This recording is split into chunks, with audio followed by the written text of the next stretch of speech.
Hey guys, what's up? It's iJevin. How is everybody doing? I am back. Yeah, I see you. I see you. You're not getting me. He tried to get me, bro. Welcome back to another episode of Hermitcraft. I saw him up there. He wasn't going to get me. It wasn't going down like that. Anyways, guys, welcome back to another episode of Hermitcraft. I hope you guys are all having a very good day. Now I'm cautious. So today's episode is going to be a little bit different. I'm going to take a playbook out of Beef's playbook and do a caving Q&A today. And yeah, I'm definitely not the first person to ever do this. I'm not taking credit for anything. My main thing for doing this was that, you know, since I've joined Hermitcraft, I've not really done a Q&A, and so people may not know much about me, and I thought this would be a good time to kind of get that started. So we're going to go ahead and get started with the caving. I just asked Twitter about, 10 minutes ago or so, ask me some questions, guys. So Twitter has been asking away, how did I get zombie flesh? Where did I get zombie flesh from?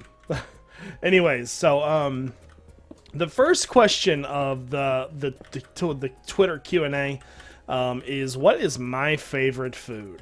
Now, this is actually quite a funny story. My favorite food right now is pizza. And it's kind of funny because when I was a kid, my parents had a friend that lived with us for a while because you help friends out, that's what you do. So when I was a kid, he dead end. Okay, that's fine. But there's definitely a cave down there. So he lived with us for a while, and he worked at Pizza Hut, and he would always bring pizza home after he worked, and so as far as my favorite food goes, I have liked pizza since I can remember. And a lot of people, you get burnt out on food. I don't know, just when I eat pizza, it's weird. I have this good feeling. It makes my tummy feel good too. So that is the story of why I love pizza so much. And if you know me at all, you'll know that pizza is huge on my list of favorite foods. Other foods include tacos. I love tacos. Bacon is good. I love breakfast food. I love a lot of breakfast food. I could probably eat breakfast every single day. Like bacon, egg, sausage, all that good stuff. But of course, it's bacon, so I'm gonna eat it as much as I possibly can. I love the bacons. The bacons are delicious. Ooh, I hear something. There's definitely something down here. All right, so we're gonna head and move on. What made you want to do YouTube? All right, so when I was 17, I was living with a friend, or not. When I was 17, I was living with my parents, and I decided that I wanted to move out. Well, I moved in with a friend of mine named Philip, and he was very kind to let me stay with him. Mainly considering that he was letting me pay $20 of rent a month because I was pretty much poor at the time. I had two jobs, but I was also in college. Or heading to college, and I had basically no money. So he let me move in with him, and I started playing Call of Duty a lot because he was playing it, and I'm like, what's this game? I didn't even have a game console for probably multiple years before that, and so Philip's like, this is Call of Duty. It was Call of Duty 4 at the time, and he's like, you should play it sometime. Ooh, looky. And I'm like, all right, I'll give it a shot. I'm okay with that. The game looked fun. Call of Duty 4 is probably one of my favorite games because the game is timeless, man. So we start playing Call of Duty 4, and then so what we would do is, because we were terrible, we would go online and just get destroyed. We are not very good. We were terrible, actually. So what we would do is I would come over to his house before I lived there. This was pretty early on. And this is a crazy cave. So I would go over to his house, and we would play Call of Duty all night long. Probably, we would just do private matches. And what we would do is we'd do private matches, and then we'd set it, you can only snipe. You can only use a knife. Things like that. And his wife wasn't the nicest. They actually got divorced. So what we would do is, before his wife came home, we would sneak the TV that we used for me to play on back upstairs, and it would be 6 in the morning, and we would be slap happy, and it was a very fun time. And so let me move on to why I decided to start making videos. Well, about early 2009 or late 2009, early 2010, I was still playing Call of Duty with him, still living with him. It was pretty good.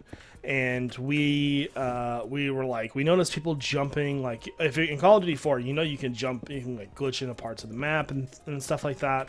And so we're like, dude, we gotta try this. This looks fun. So I started looking up videos on YouTube on how to glitch videos or how to glitch the game.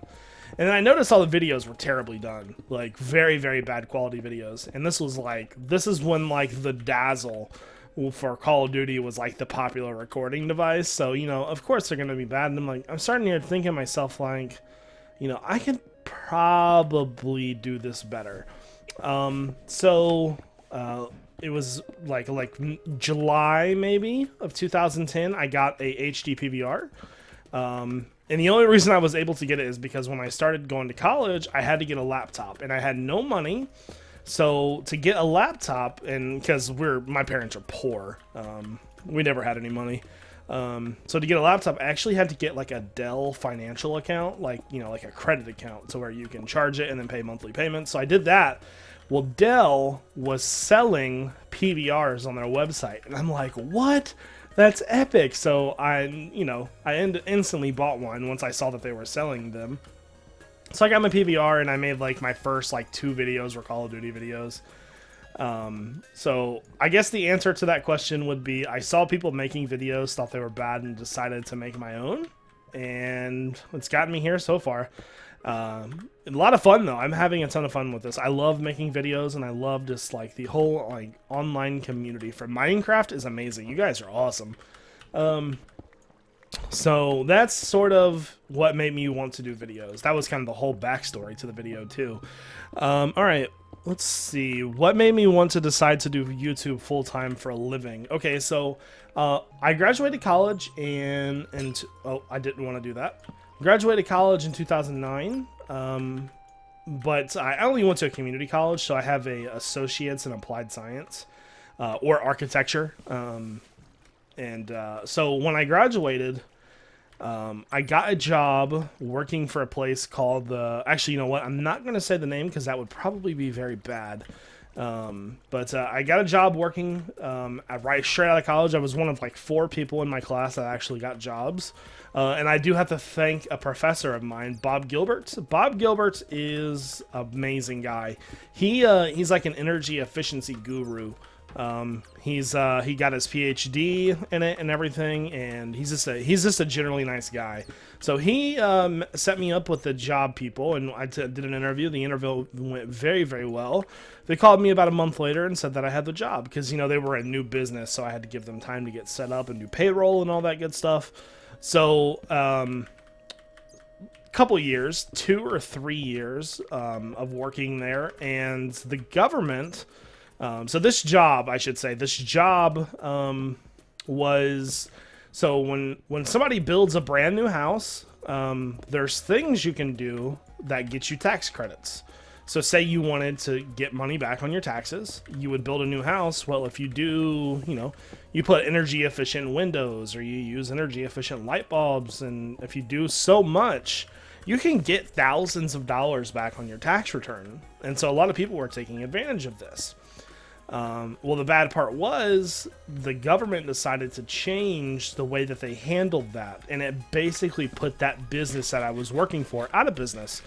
I went into work the one day. I was working. The guy called me into his office. I thought I was like in trouble or something. You know, I had never done anything wrong, but he was like, "Well, Jevin," he's like, "we loved having you work here and things like that, but the government's changed." And apparently that day, about 90% of their business, like their business partners and contracts and things like that they had acquired over the time that I had worked there, got like canceled. People called and said, we're not willing to do what the government wants us to do to meet these requirements, because the government basically changed the process to where it was like 19 times harder or something like that. So at that time I had started YouTube. I'd probably been doing it for about 7 months, and this was right around the time that me and Piva had started doing videos. So what happened was I came home and I was like, you know, Miss iJevin and me were married, and I was like, well, I got laid off today.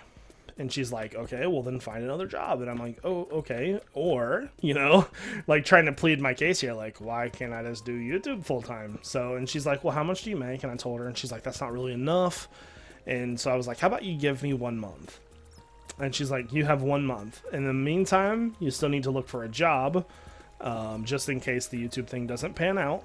And I was like, that's understandable, you know, like, so we set up some guidelines and I started doing YouTube a lot more like I think I made a life update video, and there was like, I think that's still today, the highest rated video on my channel.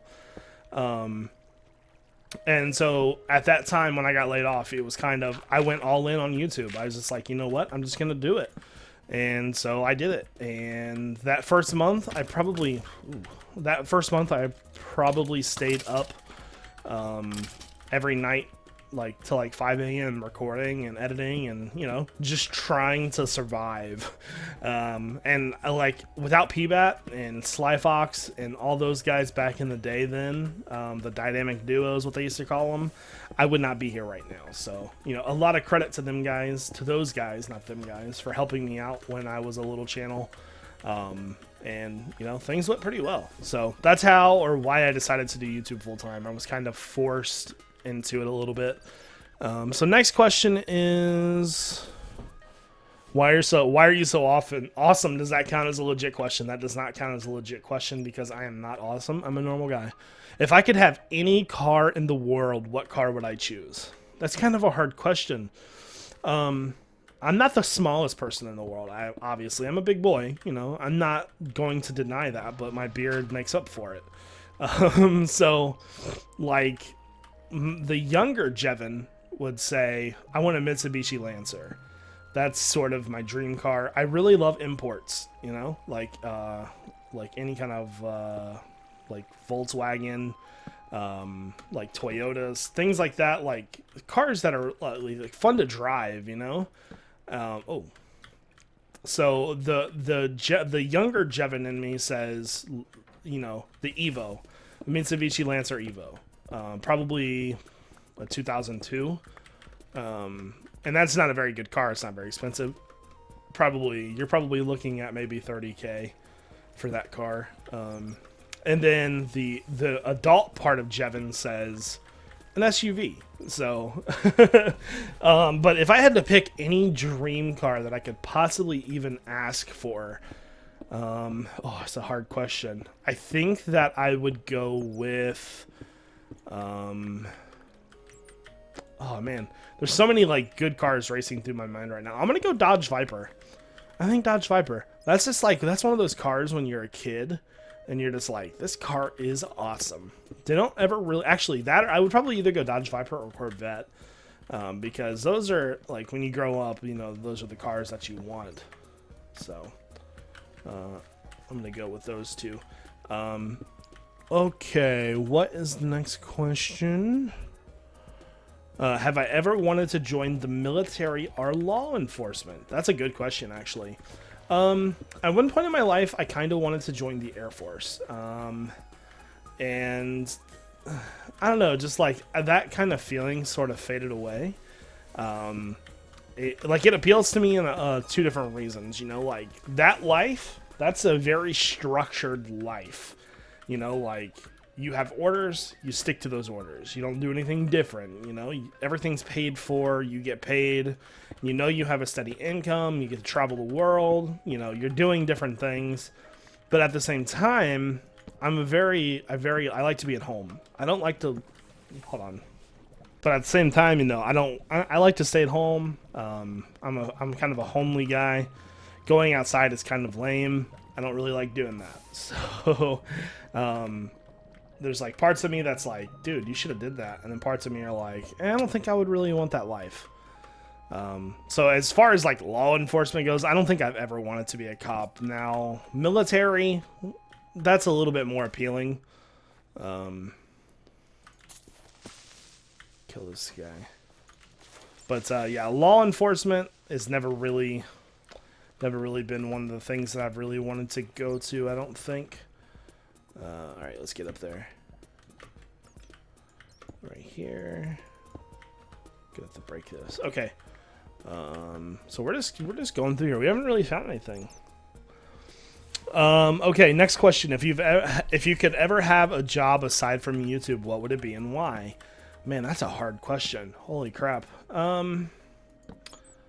Like, I kind of would want to be an architect, mainly for the freedom that you get with, like, creating things, you know? Like, I love the fact that when an architect sits down, the only thing he's hindered by is the cost of the building. You know, like, as far as, like, expressing his creativity and, like, freedom in design, that's very appealing to me. I think I've been there already. Let's go over here. And that seems like it would be a very fun job. But at the same time, you know, like, I like to read. And I read that that's, like, the highest, like, suicidal, like, job in the world. So at the oh, what a scumbag, yo. Oh yeah, you're not doing it to me. There we go. So at the same time, you know, like, that job seems good, but it's like, I don't know, that's a pretty high stress job. I don't know, like, it would be kind of cool to create video games, I think. So maybe, like, game dev or something like that. I've never really wanted to be, like, a music superstar or anything like that. There we go. Alright. So I would probably say, like, I've always been into, like, video games, so probably, like, want to create video games or code or, you know, something like that would be a pretty cool job, I think. I don't know. I've never really had a dream job. Let's go ahead and move up. Favorite sports. I actually have a couple different favorite sports. Ooh, spiders. I really like baseball. I played baseball all my life. Like, all my life. I started off when I was like 5, I think. I forget how old I was. I played t-ball. And I played t-ball, and then, like, it got to the point where I was playing baseball almost all year around at some points when I was in high school. So what would happen is there's baseball.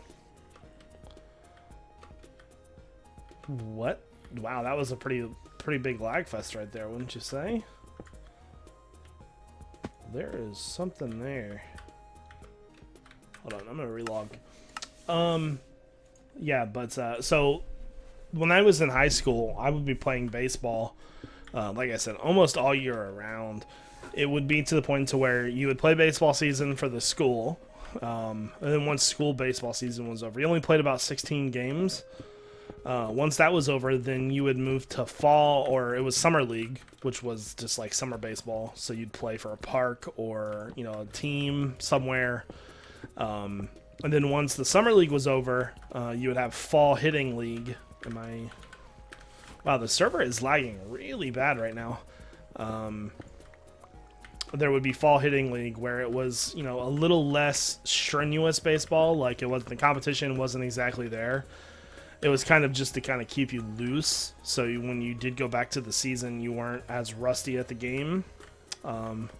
So for a while, I was doing, like, I think it was like 3 or 4 years in a row, I did year-round baseball. And I love it. Like, I love baseball. I love watching it, too. Now, if I had to pick a favorite sport to watch, I would probably go with football, as in American football. But if I had to pick a favorite sport to play, it would be golf. Golf is amazing. If you've never actually played golf in real life, like on a course with 18 holes, it is so much fun. I was turned on to golf my senior year of high school. I joined the golf team, you know, just something, you always want to make the best of your senior year. So I was like, why not join another sport? Because I was already playing on the baseball team as varsity. So I decided to join the golf team with a couple of people from the baseball team. And I was instantly addicted. Like, I practice, and golf, and like on a course, and just playing when you're out there and it's so nice out, it is a ton of fun. So that would probably be one of my favorite sports to play. Oh, another emerald. I'll take that. That's important. There we go.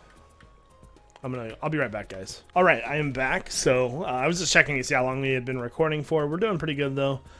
All right, so let's go ahead and move on to the next question. I'm missing all kinds of stuff here, aren't I? Jesus. Collecting coal, because if we ever get that coal trade unlocked, we'll be in the money. Lots of coal up here, good lord. Alright, so the next question is, what is my favorite childhood memory? Ooh, that's a hard one. I'm gonna go with Christmas morning. So when we were kids, me and my brother lived at home until he was about 16, then he got kicked out of the house for skipping school and all kinds of... He was like a pretty bad child when he was younger. So one Christmas morning, hello, we came downstairs, you know, and there was a thing called a 3-in-1 tournament table. The 3-in-1 tournament table was a table that had pool, hockey, or a table, air hockey table, you know, like, and then it had ping pong, and it was pretty much the coolest thing ever. And the reason why it kind of sticks in my head as a childhood memory is because the box that it came in was so big that it took up the entire living room floor. So imagine like coming out to Christmas morning in your bedroom or your living room and the entire floor being covered by the biggest box you've ever seen in your entire life. And like we just went wild on that thing, man. We had a blast opening that present.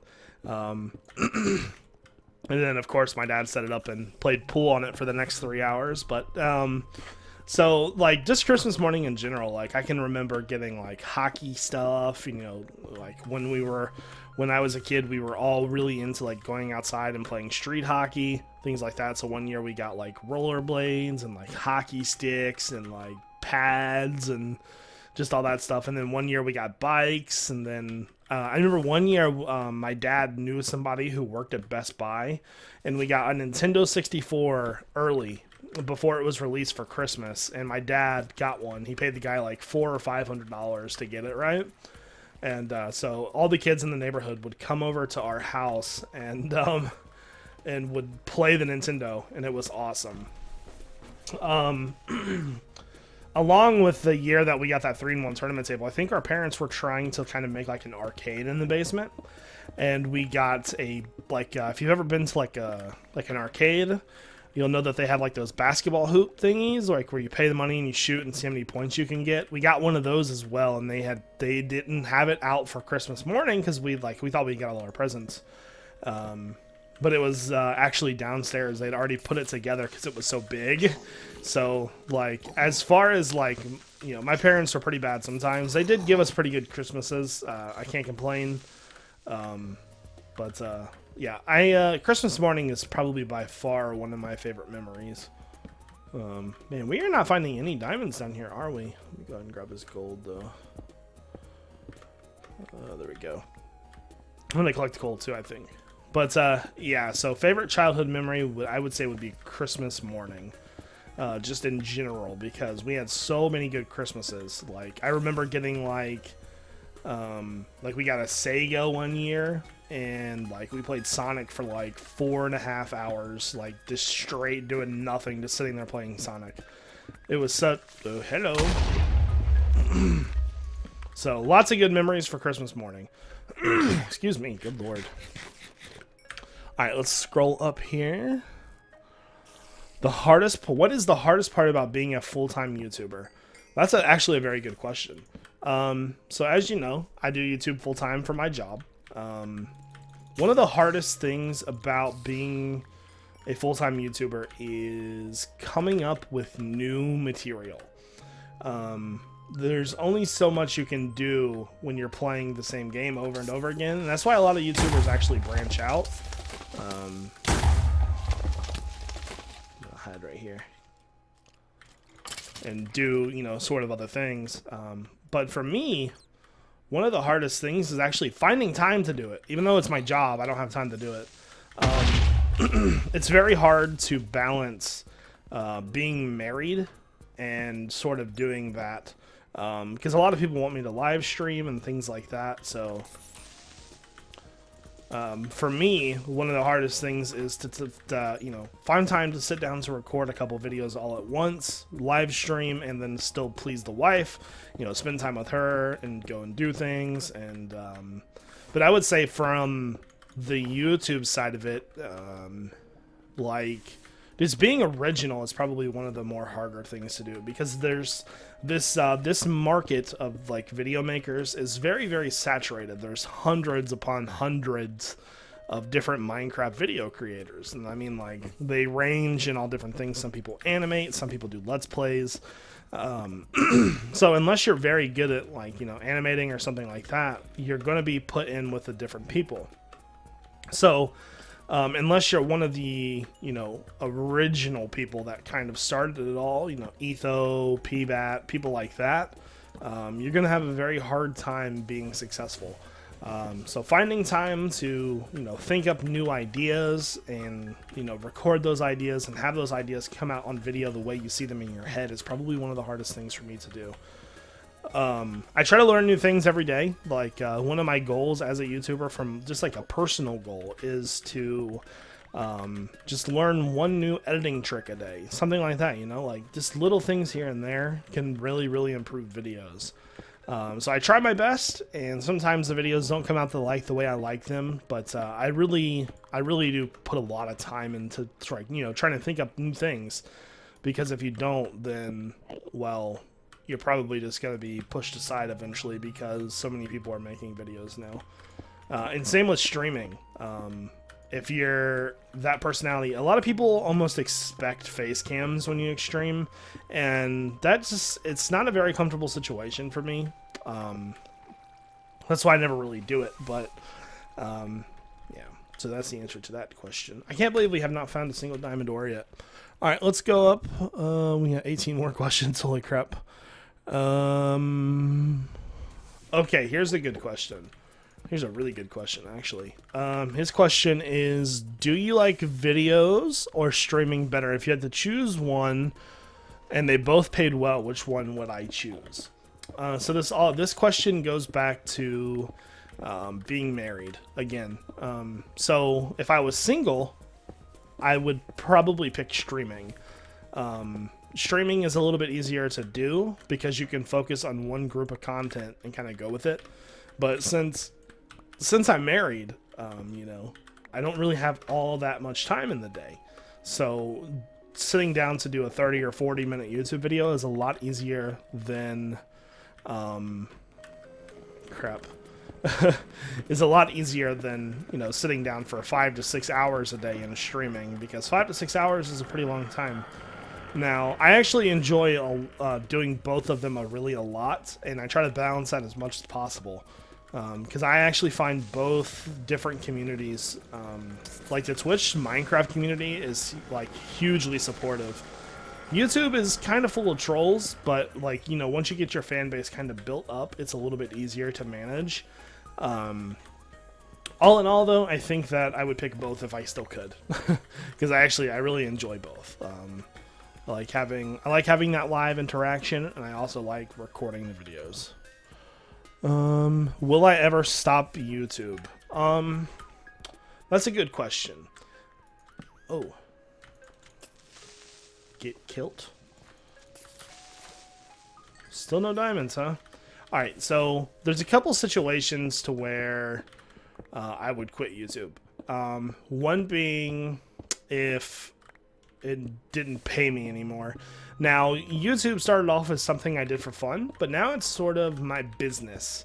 And I know that seems scummy. Oh, it didn't pay you. Of course you're not going to do it. Well, I need to be able to pay bills. You know, you got to look at it kind of like that. If I can't pay the bills, I can't have internet. I can't have, you know, anything. I can't have electricity. I can't have stuff like that to even do YouTube videos. So if there's no income coming in, obviously I'm going to cut back on YouTube videos and focus on getting another job. But there's probably other reasons I would quit too. I would say if YouTube made it to where the site was unusable in some way, I would probably quit. Like, YouTube to me it's a lot of fun. It's also very stressful because of how YouTube manages their site. They do not do a very good job of it, so to say. So, like, what I mean by that is, so say you're an up and coming YouTuber, it's going to be nearly impossible for you to be in the recommended channel section. You always see Sky or part of Team Crafted there, or people that you watch. But for an up-and-coming YouTuber with no subs and barely any video views coming in, and barely anybody staying on your channel, it's almost impossible because there's so many people out there doing it. Just a little fun fact, guys. For every 7 minutes that you stay on somebody's YouTube channel or video, it increases their search results and, you know, ratio for how people find their channel. So the longer that you're on the channel, the better. But if you're only getting, you know, 100, 200 views a day or on a video, you're not going to have a very good time with that, because there's going to be times when nobody or anybody at all is going to be seeing your videos. So as much as it's like, well, Debbie Downer over here, you know, you got to come to that realization. So I think this next one's going to be our last one. Oh, here's a really good one. How do you stay so positive when everybody is negative towards you? So when you do YouTube, you have to have a tough skin. There's no doubt about it. Like, or a thick skin, I should say. People on the internet are very, very, very rude. They're little kids most of the time, youngins, and they have no sense of, is that right or wrong to ask? You know, like, in the professional world, it's unheard of for somebody to be like, well, how much did you make last year? That's incredibly rude. On YouTube, people don't give a shit. Like, they're like, how much did you make? How much do you make from YouTube? And, you know, stuff like that. And so a lot of people don't, you know, like, for example, and this is probably one of my biggest pet peeves, is when I'm streaming and somebody comes in my stream and asks when another streamer is going to stream. Little kids don't really see a problem with that, but it's incredibly selfish and rude of them to ask that, because it's like, if you're in my stream, why are you asking about another streamer? You know, like, it's like, are you joking right now? But, so to answer that question, I would say that, how to stay positive. The fans, you know, like, for every one bad person, there's like 60 other people that are like, dude, you're amazing. You helped me out in some way. And, like, I know from personal experience that I've helped out multiple people. Like, people are like, dude, you saved my life, Jevin. And that's not bragging. That's, you know, that's wow. That's holy crap. I actually did that for somebody. And all those little things, like, dude, you're so awesome. And, like, I love your videos. And, you know, there's one, like, if you look at a bad comment on a video, Jevin, you're fat. Jevin, your videos suck. There's 15, 16 replies of words that I don't really want to say on the video right now, because they're so bad and they're so supportive, and, like, just the overwhelming amounts of positive geared towards negative is just like, oh, I can definitely keep doing this. You know, that's not a big deal. Now, every now and then the negatives do get to you. You know, you work hard on something and then people are like, this video's shit. And, you know, you didn't do a very good job. Or one of the things that really gets to me is when people say I copied. I try my absolute hardest to do original things. And, you know, so say I do some sort of redstone thing. And for some weird reason, little kids don't really understand redstone, I don't think. So apparently if you use a redstone technique, and say if Etho or somebody from Minecraft used it, you copied. Even though there's no other way to do that same thing, it's like you copied. Yep, nope, you're a loser. You copied the video. Sorry, can't do it. So it's like, so even though there's not a single other way to, like, say I wanted to wire up this door and I did it a certain way, if I did it like Etho did it, I copied. So, you know, it's a little bit tough when things like that. It's like, do you need a helmet? Because I feel like you need a helmet. But I heard something. So, that's really one of the things that gets to me. I think I'll answer one more. I'm kind of in the zone. Okay, how did my family feel when I was doing YouTube full time? Well, first they said, what is YouTube? Because none of my family knows what the internet is at all. And I was like, it's a video site. And they're like, so you do porn? And I'm like, I don't do porn. And they're like, well, explain it to us. So after I explained it to him, my dad's like, that sounds pretty awesome. My parents are pretty supportive. You got to remember that, like, my family is from, like, the hills of Kentucky. Inbred Central, man. So when it comes to technology, they don't know a lot. I'm pretty much the most technically advanced person in my family. By a long shot. Like, they know how to use, like, a cell phone. Like, my parents still have a flip phone, guys. So things like that they don't really know of. They just know that I'm doing well for myself, like, I'm succeeding, or I'm trying to, and that they're extremely proud of me. They say it a lot, and so it makes me happy. I'm gonna get that emerald, and oh, there's another emerald right. Ow! I'm on fire. There we go. Come on, man, go away. Troll lava. There we go. Yeah, but so they say that they're proud of me all the time. It's not like my parents are like doctors or somebody that's like super smart. I mean, they have smarts. It's just not very book smart. So, but yeah, they're pretty supportive of it. So, anyways, guys, I think that's going to do it for this video. I hope that you enjoyed learning about me some more. And if you enjoyed the video, don't forget to leave a like, guys. I hope you have a great day. This is iJevin. Peace out.